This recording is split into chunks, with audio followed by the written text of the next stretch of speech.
Now here we go, these are some of the more high-end watches that you've got at the SIHH. I'm back with Pascal and looking at this, it's a watch that's linked to astronomy and it comes with an astronomical price tag, doesn't it? Yes, it does. These are Grande Complication watch, so they are one of the most complicated mechanisms, and each of them is a one-off piece, so of course it is priced accordingly. Now, so much for those. Not something I'm ever going to be able to buy. Are there any more watches at the SIHH that could be a little bit more accessible? Yes, of course. I'm going to show you.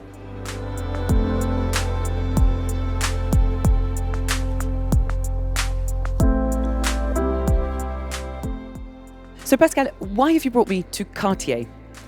Well, you might think of Cartier as a king of jewelers, and he was the jeweler of the kings, but it's also a very early watchmaker.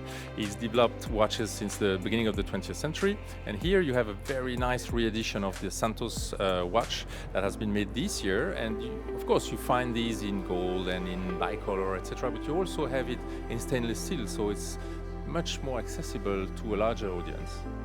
So Pascal has now brought me to Swiss-French watchmaker Jaeger-LeCoultre. Pascal, what's the most accessible watch here?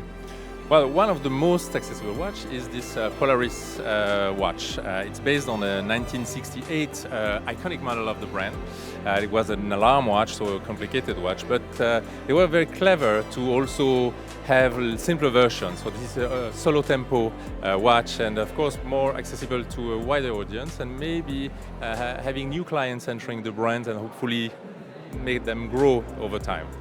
When I think of Hermès, which is where we are now, I think of high-end. I think of those beautiful square silk scarves. I don't really think accessible.